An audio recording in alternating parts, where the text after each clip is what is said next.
80 years ago today, one of America's most recognized war correspondents was killed while covering the Battle of Okinawa during World War II. Our Jonathan Masaki takes us to a solemn ceremony at Punch Bowl. When it comes to telling the story of the American soldier fighting the good fight overseas during World War II, no one compares to war correspondent Ernie Pyle. He exemplified the courage and willingness to hear the story of the common soldier, particularly those who were at the pointy end of the spear, the infantrymen on the ground. Sadly, Pyle was killed by a sniper on the Okinawan island of Lashima while covering the final months leading up to the end of World War II.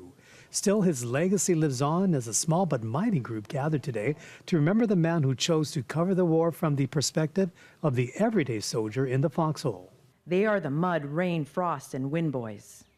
They have no comforts, and they even learn to live without the necessities, and in the end, they are the guys that wars can't be won without. Suzanne Varasalam, a retired Army Major General and now director of the Daniel K. Inouye Asia Pacific Center for Security Studies, says the American public relied on Pyle's reporting to inform them about what was going on. Did it because he cared about every soldier, and the way that he relayed those stories was from the heart, and it was without judgment, but he wanted to share that and connect America. And that perhaps is why Pyle's coverage of the American soldier is still remembered today. What Ernie Pyle did was humanize the war effort. Well, we can do that every day. We should be humanizing more things that we do because we live in a world of alerts and you know, everything that's got to be right now.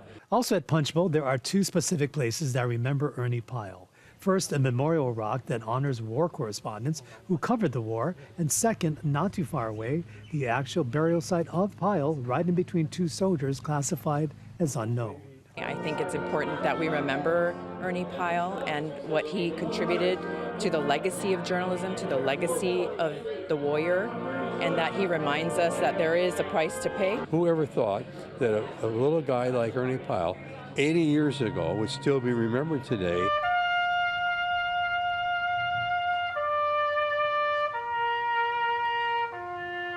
And that is why the Ernie Pyle Legacy Foundation honors Pyle every year on this day as a Remembrance Day to honor the fallen journalist. Jonathan Masaki, Hawaii News Now.